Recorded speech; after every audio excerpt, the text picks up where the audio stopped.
the Broomfield Depot Museum is undergoing a restoration. This is one of the most important buildings in the history of Broomfield that still stands.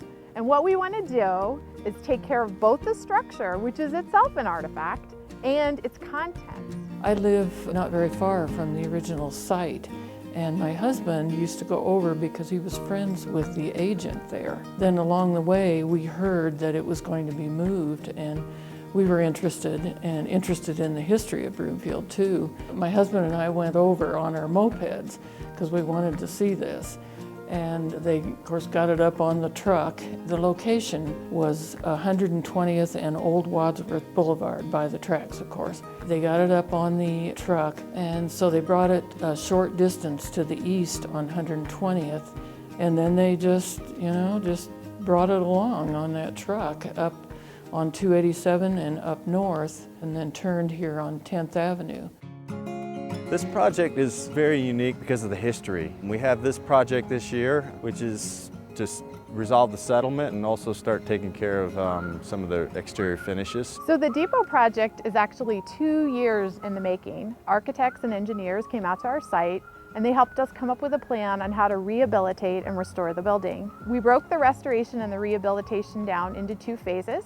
First, we tackled the foundation and the basement, which the city paid for. And then the second phase, the historic wood, door, windows, and trim restoration is being partially funded by the State Historic Fund grant.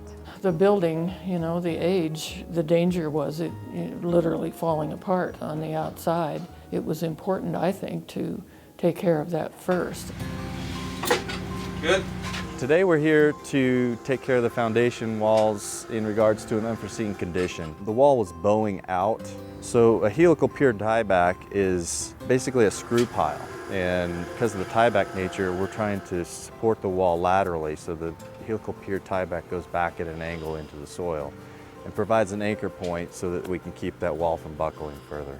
This particular bay has a very, very heavy safe right above me, and there was some particular deflection and cracking in the joists. So we had to add in called a microlam. It's a laminated wood beam that provides a little more strength than your typical dimensional lumber. But these foundations only went down 2 to 3 feet. Bedrock is much deeper than that, so we had to come in and substitute these columns with new columns that actually went down to bedrock. Because of the foundation settlement on this particular corner, that the wood structure was actually below grade, and we had water with grading issues and ponding outside that settled up against the building, and it would always hold water. So we had to dig out and cast in a new concrete wall so that we could get waterproofing on it to prevent any moisture infiltration. Probably the most challenging part of putting these shelves together is trying to figure out where all the pieces are and all the nuts and bolts and everything. I volunteered because I've lived in Broomfield for 10 years, and I decided that when I retired I would go ahead and volunteer in whatever capacity I could do. One of the things that's really important to the city and county is that we start improving our stewardship of the collection, and part of that was upgrading our shelving. At one time, what we had down here was kind of a hodgepodge of wood, and instead we've replaced them with these powder-coated shelvings. The benefit of metal over wood is that metal is non-acidic. Wood often has acid in it, which will get into artifacts, migrate into the artifacts.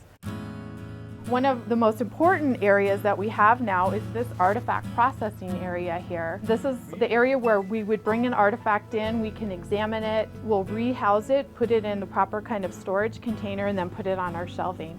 So if you think about it, this is kind of our little lab area here. Each light bulb is actually put inside one of these filters. These polycarbonate filters remove 90% of the UV rays that are coming out. That way, any artifact, especially paper or textile that's left laying around the museum, won't have so much light damage. Hopefully they're not screwed in, And we've been selected to do the window and door restoration for the building. So we are going to be taking all the windows out, taking them back to the shop, stripping all the paint and the old glazing compound out, trying to bring them back to a perfectly functional state so they have a good operation, but still maintaining the look that they had originally. The doors are going to get the same treatment. We're going to have all the paint stripped, made the operation smoother, and repair any sort of rot or broken components of the structure. Is that brown or burgundy? Yeah, that I don't know until I get under the microscope. Today we're doing paint analysis of the exterior with a couple of samples of the interior. We're trying to match the original paint colors for the depot when it was first constructed.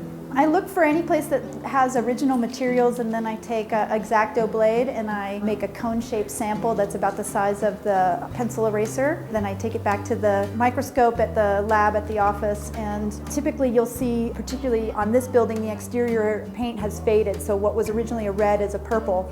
And it's when you take that slice of the sample that you can see the original color. The fading or discoloration will remain at the surface, and what you get behind it will be the original paint match. Today was wainscot cap and corner trim, milling of the wood down to original specs, scribing it to the shape of the building, and installing it. And you're trying to keep the aspect of the old look with new materials, and it's kind of hard to do sometimes. On a historical building, if you can repair it, they want you to repair it with epoxies, etc. And then if it's too far gone, you have to replace it. Take the old off as best they can, and then they put the new back on to match the existing building.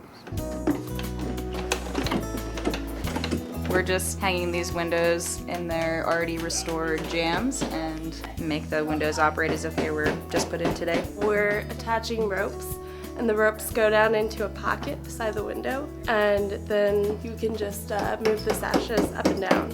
We want to keep all the original wood and glass if we can, so we have to be very careful with the glass. This is one of the more significant projects that we've worked on as a company, working within a museum setting, so the historical element is of pretty high importance. We can manage to keep as much of the original material as possible so that the next generation can feel what the original structure was and how it functioned.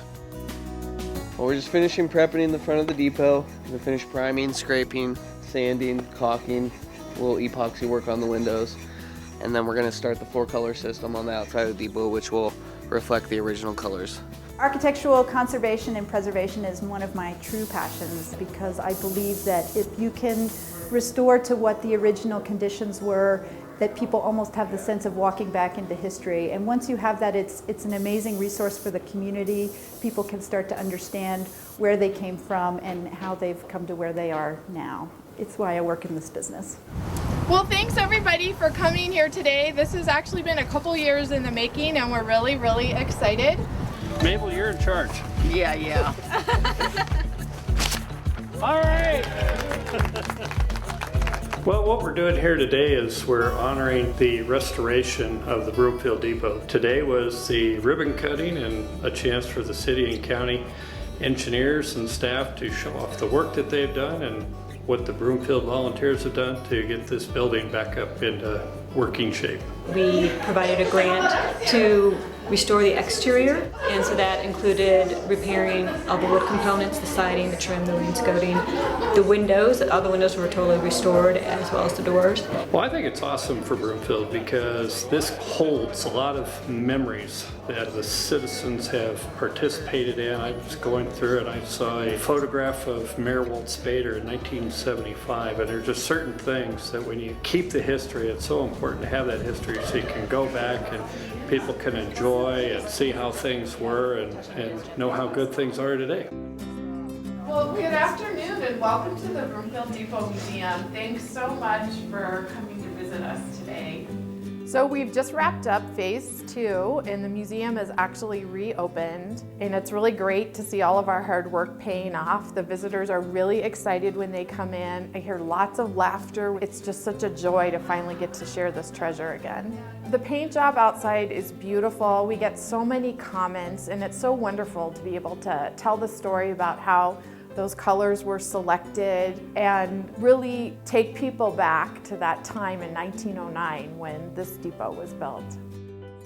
The basement is a wonderful collection processing area now. It's a joy to come to work, and we feel like we can really start to take care of Broomfield's artifacts. It's just a great space, and that's what it's designed for. We have the museum grade racking for all the artifacts for the city and county of Broomfield. And this is an area where they're going to process all the artifacts, bring them in here, make sure they're properly cared for. Behind these walls is where we took care of a lot of the structural improvements. So earlier we had some helical piers going on in these walls, and we basically have refinished everything after we tore all the walls apart. Part of the Phase 2 project was to restore all the doors and windows that we had on the project. All the windows were in a state of being painted shut and hardware was failing. So as you can see now, we have taken everything apart and redo all the hardware, the same glass, but restore it. And then the exterior storms were replaced with a low-E coating, and now you can see through, and it's just a really